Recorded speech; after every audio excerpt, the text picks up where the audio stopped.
Google sheet मेरा देखने से पहले ही दोस्तों मैं आपको बता देना चाहता हूं कि जब भी आप मेरा गूगल शीट का वीडियो देखने जाएं तो आप निश्चित तौर पे ये कंफर्म कर लें कि आप पूरी तरीके से शांति में हो, वहां पे आपका फुल कंसंट्रेशन बने और आपके पास आधे पौन घंटे का टाइम हो, तभी उस वीडियो को देखिएगा। और उस वीडियो को एक बार देखिए, 2 बार देखिए, 3 बार अगर देखते हैं तो वो वीडियो में बताया गया चीज़ आपको अच्छे से समझ में आएगा, क्योंकि उसमें बताया हुआ चीज़ कोई रॉकेट साइंस नहीं है कि आपको नहीं समझ में आएगा। जो शेयर मार्केट के लोग दोस्त रॉकेट साइंस बना दिए हैं वैसा शेयर मार्केट नहीं है। तो आइए शुरू करते हैं। अब मैं फिर से आ गया हूँ अपना पहले स्क्रीन के ऊपर। पहले स्क्रीन में मैंने इस एक्सेल फाइल का ही नाम रखा है वर्चुअल लर्निंग शेयर मार्केट की दुकान। ये सबसे ऊपर में आप देख सकते हैं दोस्तों, ठीक है। इसके बाद अब मैं चलता हूँ कॉलम A to Z सभी को डिस्क्राइब करने के लिए। तो ए कॉलम में मैंने दिया है डेट, ठीक है। बी कॉलम में मैंने दिया है शेयर मार्केट नेम। यहाँ पे सी कॉलम में मैं सभी को मैं बाद में बताऊंगा। यहाँ पे सी कॉलम में मैंने दिया है NSE नेम। यहाँ पे दिया है डी कॉलम में CPM। CPM करने का मतलब है दोस्तों करेंट मार्केट प्राइस, किसी भी शेयर का करेंट मार्केट प्राइस क्या चल रहा है वो। ये डाटा आपको खुद गूगल से कलेक्ट करके लाएगा, कैलकुलेट करके बताएगा कि वहाँ पे अभी स्टेटस क्या चल रहा है। मैं वो सब चीज़ आपको दिखाऊंगा। फिर यहाँ पे मेरा आता है परचेज रेट। ई कॉलम में मेरा आता है परचेज रेट। फिर यहाँ पे क्वांटिटी देखेंगे जितने मैंने परचेज किया है उसको। फिर यहाँ पे आता है जी कॉलम में हमारा परसेंटेज अचीवमेंट। परसेंटेज अचीवमेंट करने का मतलब मेरा अचीवमेंट क्या हुआ है यहाँ पे। फिर यहाँ पे है सेल टारगेट। मैंने 44% का टारगेट बनाया कि मुझे कोई भी शेयर में 4% का ग्रोथ मिलेगा तो मैं उसे सेल कर सकता हूँ। फिर उसके बाद है profit and loss. Profit and loss, अगर मैं सेल करता हूँ तो मैंने प्रॉफिट उस पर अपना अर्न किया है या लॉस बुक किया है।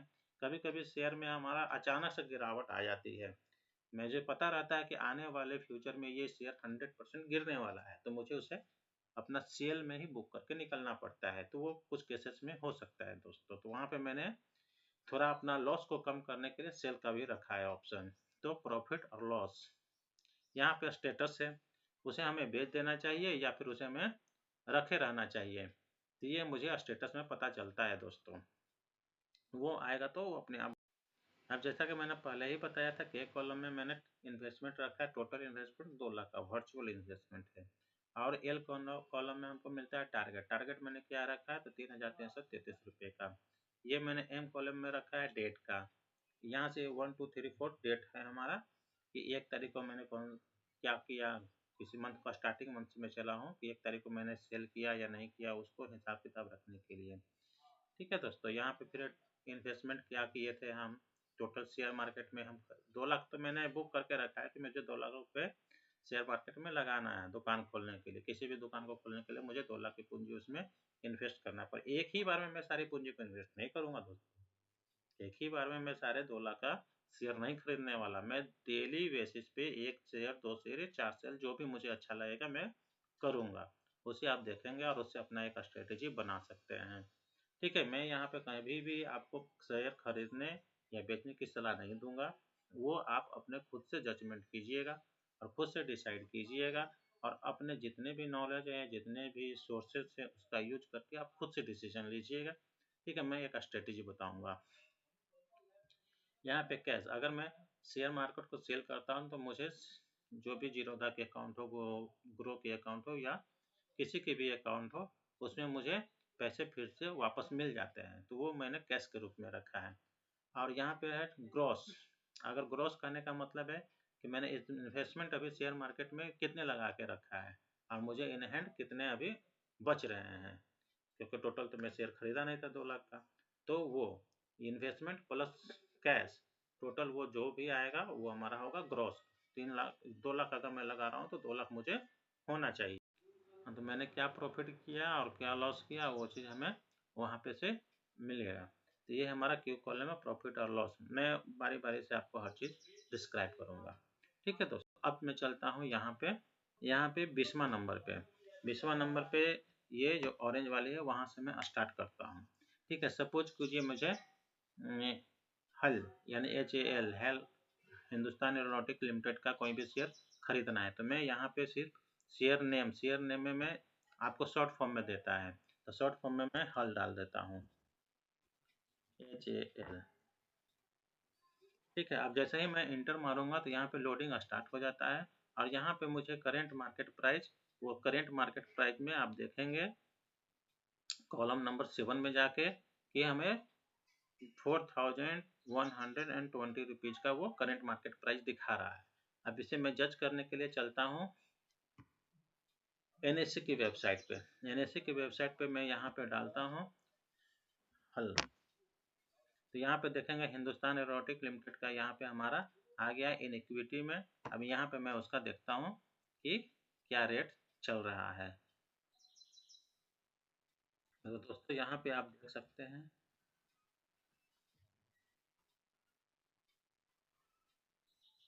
यहाँ पे आप देख सकते हैं 4120 रुपये की करेंट मार्केट प्राइस अभी उसकी चल रही है। ये दोस्तों यहाँ पे आप देख सकते हैं इस वाले पे कि यहाँ पे आपको डेट दिखाई दे रहा है 30 जनवरी 2025। तो 30 जनवरी 2025 यहाँ पे ऊपर में आप देख सकते हैं NSE की वेबसाइट पे आज का डेट। ठीक है दोस्तों, तो यहाँ पे मुझे मिल गया ये हाल का करंट मार्केट प्राइस क्या चल रहा है। अब उसी टाइप से मैं दूसरा भी ले लेता हूँ। यहाँ पे मैंने अब आता हूँ मैं 21वां नंबर पे, यानी कि अगर एक्सेल फाइल का देखूँ तो 6 नंबर और यहाँ पे देखूँ तो 21वां नंबर। यहाँ पे शेयर नेम में मैं डाल देता हूँ हल के बाद मैं आप कुछ भी बता सकते हैं, जैसे मैंने भेल डालता हूँ BHEL। वेल को अगर मैं डालता हूँ तो ये खुद से टू लोडिंग ले रहा है और करंट मार्केट प्राइस में आप देख सकते हैं यहाँ पे ये दिखा रहा है 213 रुपये 213 रुपये 65 पैसा का ये शेयर हमें अभी आज के डेट में बता रहा है एक्सेल फाइल पे। तो अब मैं यहाँ पे आकर चलता हूँ और यहाँ पे सर्च करता हूँ NSE की वेबसाइट पे वेल का, तो भारत इलेक्ट्रॉनिक्स लिमिटेड, इसको मैंने अगर देख रहा हूँ तो आज का करंट मार्केट प्राइस इसका क्या दिखा रहा है 213 रुपये 65 पैसे, यानी कि डाटा मेरा यहाँ पे जो भी बता रहा है वो सही डाटा बता रहा है। यहाँ डेट आप देख सकते हैं 19 जनवरी 2025 को अपलोड किया गया है।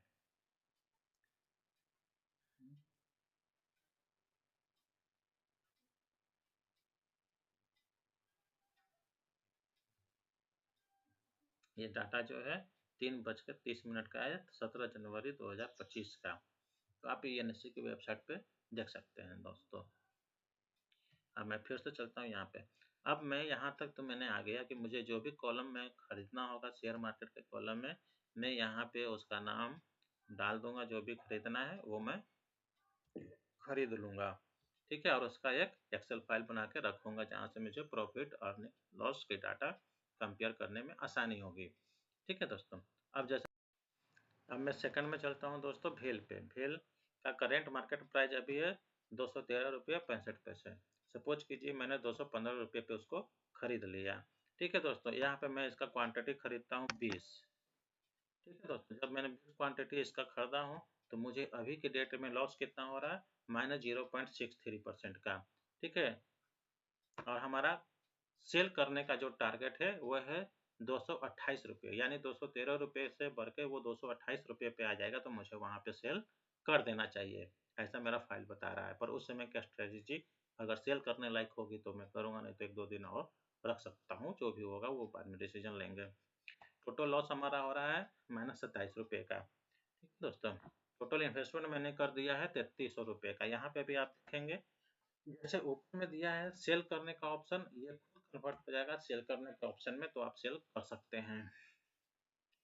हाँ, तो यहाँ पे मुझे अब आ गया है वेट करने के लिए। अब टोटल इन्वेस्टमेंट मैंने किया है इसमें 3300 रुपये 4300 का। ठीक है दोस्तों, और ये हमारा कॉलम है जब मैं सेल करूँगा तो इसमें डालने के लिए, वो मैं जब किसी दिन सेल करूँगा या तो अभी मैं बताता हूँ जब सेल करूँगा तो उसको क्या करता हूँ मैं, वो भी मैं दिखाऊँगा। अब यहाँ पे जब देखेंगे दोस्तों टोटल इन्वेस्टमेंट में हमें अब टोटल इन्वेस्टमेंट हो गया ये 12,550 का, क्योंकि मैंने इतने शेयर खरीद लिया है और 8,250 और 4,300 का मैंने खरीद लिया है। तो ये हो गया टोटल 12,550 का।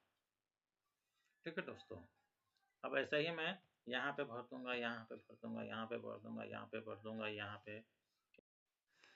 जब मैं 1 से लेके 30 तक शेयर खरीदते जाऊंगा धीरे धीरे धीरे धीरे धीरे धीरे धीरे धीरे, तो आप देखेंगे कि मैंने जहाँ 30 तक गया तो कोई एक शेयर ऐसा होगा जो मुझे 4% का ग्रोथ देकर जाएगा। जब वो 4% का ग्रोथ देकर जाएगा तो मैं उसको सेल कर दूंगा। अगर मैं सेल कर देता हूँ तो सपोज कीजिए कि मैंने यहाँ पे एक और डाल देता हूँ, जैसे एक और अभी के डेट में मैं ले लेता हूँ, सपोज कीजिए मैंने आइडिया का शेयर ले लिया है, तो अभी चल रहा है वो 9 रुपये 12 रुपये।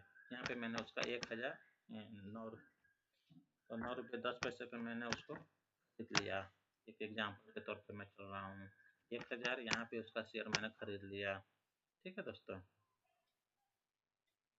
1,000 खरीद लिया यहाँ पे, तो वो बोल रहा है मुझे 4% अगर ग्रोथ मिलेगी तो 10 रुपये पे बेच देने के लिए। तो प्रॉफिट हमारा हो गया अभी 20 रुपये की, क्योंकि मैंने 9 रुपये 10 पैसे में खरीदा है, तो अभी प्रॉफिट हमारा हो गया 20 रुपये की। फिर भी वेट करने के लिए तो टोटल इन्वेस्टमेंट मैंने कर दिया 9100 का। ठीक है, अब हमारा यहाँ पे हो गया, यहाँ पे आप देखेंगे तो टोटल इन्वेस्टमेंट यहाँ पे मैंने शेयर मार्केट में लगा चुका हूँ 21,650 रुपये का। ठीक है दोस्तों, अब सपोज कीजिए कि ये हल को अगर ये करंट मार्केट प्राइस अगर बढ़ जाता है 4,373 रुपये, यानी कि जो हमारा ये टारगेट है उससे ज़्यादा अगर हो जाता है तो क्या होगा। सपोज कीजिए तो मैं इसको घटा देता हूँ 4,000 रुपये,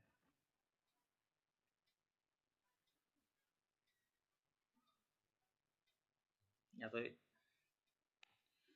4,000 रुपये मैंने घटा दिया, तो अभी 3% की ग्रोथ हो रही है, परसेंटेज ग्रोथ 3% ही आया है। अगर मैं इसको 3800 पे कर दूँ तो यहाँ पर मुझे 8% की ग्रोथ होगी। ठीक है दोस्तों, तो यहाँ पे मुझे प्रॉफिट हो जाएगा 4,228 रुपये। सेल टारगेट हमें मिल गया 4,028 का, तो सेल टारगेट को मैंने क्रॉस कर दिया है दोस्तों, चूँकि सेल टारगेट 4,028 का था और यहाँ पे 4120 रुपये का आ रहा है, तो इसीलिए यहाँ पे प्रॉफिट मेरा जनरेट हो रहा है 640 पे, और ये खुद से खुद कन्वर्ट हो गया है वेट से सेल पे। अब ये मुझे बता रहा है कि मुझे ये सेल कर देना चाहिए। अगर मैं इसको सेल कर देता हूँ, ठीक है दोस्तों, तो यहाँ पे मैं उसको डाल दूंगा, जो भी मैं यहाँ पे इन्वेस्टमेंट, फिर यहाँ पे जो अगर मैं सेल करूँगा तो मेरा ये इन्वेस्टमेंट यहाँ पे जीरो हो जाएगा, परचेज हमारा जीरो हो जाएगा, और ये यहाँ पे जितना इन्वेस्टमेंट लगेगा इस कॉलम में दोस्तों मैं डाल दूंगा, पहला कॉलम में, कि मैंने अब मेरा इन्वेस्टमेंट यहाँ पे इतना है। ठीक है दोस्तों, यहाँ पे कैश, और जो कैश हमें अर्निंग आएगा तो वो कैश में दिखा दूंगा, उसे मैं जब मैं करूँगा तो समझ में आपको आएगा जब यहाँ से मैं इसको चलूँगा। ठीक है दोस्तों, यहाँ पे टोटल ग्रॉस प्रॉफिट कितना हुआ, और यहाँ पे मैं डाल दूंगा, चूँकि 640 रुपये का प्रॉफिट हो रहा है, 640 रुपये मैं यहाँ पे डाल दूंगा। तो इसे मैं फिर कर दूंगा, तो मैंने सेल कर दिया तो इसे मैं कर दूंगा जीरो, और ये भी मेरा हो जाएगा जीरो। ठीक है दोस्तों, अब यहाँ पे टोटल हमारा इन्वेस्टमेंट रह गया 13,000 का, क्योंकि मैंने सेल कर दिया। यहाँ पे प्रॉफिट भी बुक हो गया है 640 रुपये के। वैसे ही मैं फिर अब यहाँ पे अब जाऊँगा और कोई और एक शेयर खरीदूँगा। ठीक है, तो कोई, अब सपोज कीजिए दोस्त कि मैंने हल को तो बेच दिया, अब हल को मैं यहाँ पे बेच दिया हूँ, तो चूँकि इसको मैं अब कर देता हूँ रेड कलर से। ठीक है, ये हमारा सेल हो गया। तो अब मैं चलता हूँ, अब उसको बेच दिया हूँ, कोई भी एक मैं नया शेयर खरीदने जा रहा हूँ, तो सब कुछ कीजिए मैंने कैनरा बैंक का शेयर खरीद लिया, कैनरा बैंक का शेयर खरीद लिया। शॉर्ट फॉर्म में मैंने लिखूँगा, ये खुद ब खुद इसको डिसाइड कर लेगा। CANB, Canara bank. तो आप देख सकते हैं दोस्तों, NSE ने अपना खुद से जज कर लिया, और ये 97 रुपये 82 पैसे का हमें 82 पैसे का हमें ये शेयर मिल रहा है। अगर ये शेयर सही मिल रहा है या नहीं मिल रहा है तो मैं यहाँ पे जाकर सर्च कर लेता हूँ। यहाँ पे मैं डालूँगा कैनरा, देखिए कैनरा बैंक मैंने इक्विटी में गया तो यहाँ पे मुझे मिल गया और इसका 97 रुपये 82 पैसे ये आ गया।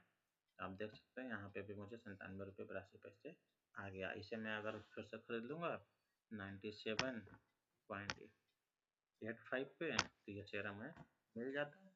ये शेयर हमें मिल जाता तो मैं 100 शेयर इसका खरीद लेता, 100 शेयर खरीद लेता। अब मुझे ये बोल रहा है 140 पे जब आएगा तो आप भेज दीजिएगा। 103 रुपये की में लॉस हो रही है यहाँ पे मेरा ये आ गया। अभी मैंने फिर से खरीदा तो 9,785 रुपये का इन्वेस्टमेंट फिर से मेरा हो गया। तो यहाँ पे आप देख सकते हैं दोस्तों कि मेरा इन्वेस्टमेंट ये बढ़ गया फिर से। तो ऐसे ही मैं अपना एक पोर्टफोलियो तैयार करते जाऊँगा और सेल और परचेज करते जाऊँगा। ठीक है दोस्तों, इसमें ज़्यादा भी आप पेशेंस रखें। मैंने आपको यहाँ पे पेशेंस रखना है, पेशेंस रखना जरूरी है दोस्तों। अगर आप हड़बड़ा के एक ही दिन में सारे शेयर को खरीदेंगे तो गड़बड़ हो जाएगा। सपोज कीजिए कि आपने एक ही दिन में 2 लाख का शेयर खरीद लिया और वो ट्रेंड चल रहा है डाउनवर्ड ट्रेंड का, निफ्टी 50 पूरे के पूरे जैसा अभी चल रहा है वैसा ही उसका ग्राफ नीचे डाउन होते जा रहा है। तो आप कोई भी शेयर उस स्थिति में खरीदेंगे तो आपको लॉस ही होगा। इसीलिए आपको घबराने की ज़रूरत नहीं है, ज़्यादा स्मार्ट भी बनने की ज़रूरत नहीं है और डेली आप कुछ खरीदें या बेचें या न्यूट्रल रहें। ठीक है, हड़बड़ाने की भी ज़रूरत नहीं है, अग्रेसिव होने की भी ज़रूरत नहीं है, ज़्यादा टेंशन में भी आने की ज़रूरत नहीं है। शेयर मार्केट गिरता है तो क्यों नहीं आएंगे टेंशन में? इसलिए आप नहीं आएंगे क्योंकि आपने डेली अगर खरीद बिक्री कर रहे हैं तो आपके पास ये 2 लाख का जो इन्वेस्टमेंट करने के लिए था वो कैश में भी उपलब्ध रहेगा। ठीक है, जितना आपको गिरेगा शेयर तो आपके पास उम्मीद उतना ज़्यादा रहेगा कि अरे गिर गया तो मैं और ज़्यादा खरीदूंगा, गिर गया तो मैं और ज़्यादा खरीदूंगा। इसके लिए कैश होना ज़रूरी है। और अगर आप गिरता अभी बढ़ने लगेगा तो आपने चूंकि पैसा लगा रखा है तो धीरे धीरे आपको बढ़ने के समय में भी जल्दी जल्दी आपका टारगेट पूरा होगा। गिरने के समय में तो फिर दिक्कत आ जाएगी ना। तो गिरने के समय में जो आपका इन हैंड कैश बच रहा है वो बहुत ज़्यादा काम करेगा दोस्तों। ठीक है, तो मैं अभी एक्सेल फाइल का ये छोटा सा डेमो आपको दिखाया हूँ और नेक्स्ट मैं जब आपको लाइव ट्रेडिंग में आऊँगा तो लाइव ट्रेडिंग में 9:30 से 10 बजे तक आता हूँ तो उसमें मैं आपको ये दिखा दूंगा कि आज मेरा फोकस कौन से शेयर पे होगा। उस हिसाब से अपना आप स्ट्रेटेजी बना लीजिएगा और आप भी देखिएगा कि आपका शेयर आज कौन सा अच्छा बढ़ने वाला है इतने सारे शेयरों में से, और उसको आप डेली बेसिस पे कुछ परचेज कर सकते हैं और होल्ड कर सकते हैं। होल्ड करना ज़रूरी है जब तक आपका टारगेट आ नहीं जाए। ठीक है दोस्तों, फिर मिलते हैं नेक्स्ट वीडियो में। इसके लिए धन्यवाद।